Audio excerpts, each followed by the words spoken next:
Kışımda yayım sevinir, sen galipsen Azerbaycan. Sevincdən nəfəs kəsilir, göydən sanki nur ənilir. Hər yol uçurur bələni, sən qalibsən Azərbaycan. Xali bülbülün şədinci Şuşanda azam verildi, düşmənin yaman yenildi.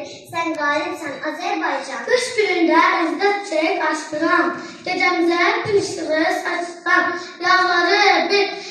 Yağları el obadan qaçdıram, bu səfərin mübarəkdir ey vətən.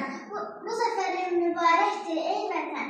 Səman gediş ey uçduqca uçasan, torpağına ana kimi ucasan, qələbənlə qaf dağında uçasan, bu səfərin mübarəkdir ey vətən. Haqq belədər haqq yolundan azdılar, tarix boyu sənə buyuq qazdılar, oğulların şanına yazdılar, bu səfər mübarəkdir ey vətən. Şanlıqda dağlar başı dumanlı, daha bilinci olmaq gümanlı, qalib səfərdəki səhvini sandı, bu səfər mübarəkdir ey vətən.